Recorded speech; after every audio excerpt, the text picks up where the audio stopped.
Hello and welcome to yet another Words from the Street and me, David Ford from Expert Link. So the big question for us is, are homeless street counts honest enough? So street count season is almost upon us. MHCLG, that's the Ministry of Housing, Community and Local Government, is gearing up ready, as should local authorities be. The street counts are run by local authorities between the 1st of October and the 30th of November. And their purpose is to show a snapshot of the numbers of people sleeping rough on the streets in any given or moment of time. The key word there is snapshot, because that's all it is.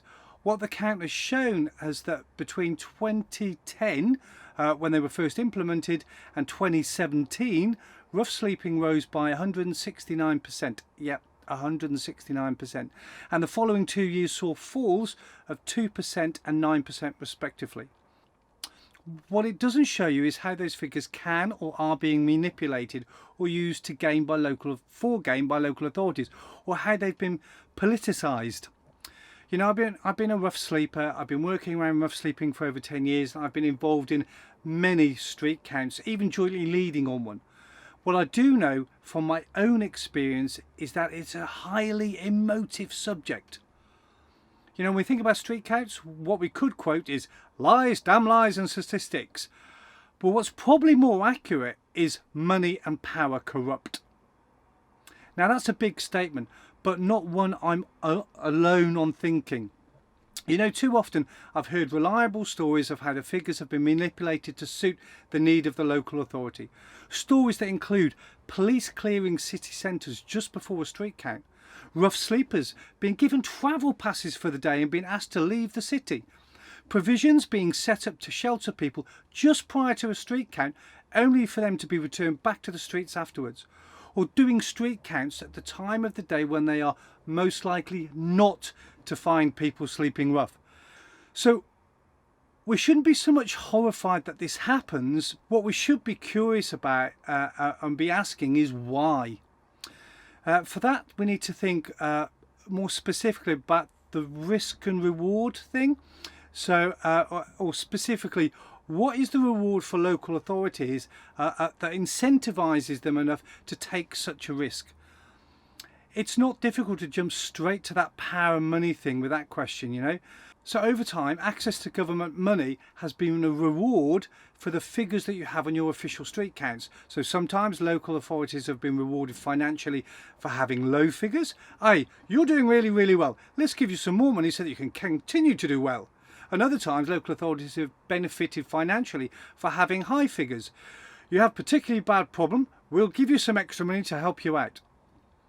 So who could blame, if that's the case, how could you blame local authorities for not trying everything that they can to bring in as much money as they can? So what needs to happen to stop this happening, or and stop this being such an emotive subject? Well, I think the first thing we need to think about is detachment. We should see and use the street count for what it is. It is a snapshot, nothing more, and detach the reward from those figures. This will do two important things. Firstly, it'll de-incentivise any manipulation of the figures, and more importantly, it'll give MHCLG an honest place in which to hold government to account from. Now that has to be two really good things, doesn't it?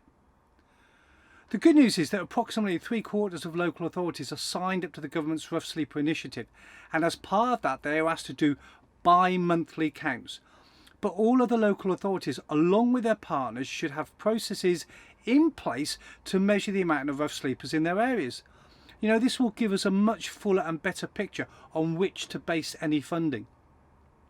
The second thing we can do is around transparency. We could have a lot more transparency around when the street counts are done, which days of the week and at what times the street counts are carried out. Has a new provision just opened? What was the local police activity just prior to the street count? You know, all of that transparency, doing these things will bring in an opportunity to qualify or rate street counts and challenge areas that score below par. Now, I know these are big asks, but if we want to end rough sleeping and create real change, then we need to come from a place of honesty. You know, I'd really like to hear what your experiences are, what your views are. So whether you've been counted as a rough sleeper, been a council or even a local authority officer, you know, give us a comment, contact us in the email below. We'd really love to hear from you. Guys, that's enough from me on street counts and honesty for now. Just for now. Follow the link below and you can join us on all the other stuff that we're doing, our conversations on co-production, our trainings, our free webinars, and become part of our network. And we'd love you to do that. Until next time, guys, love you all. Stay safe. Don't give up.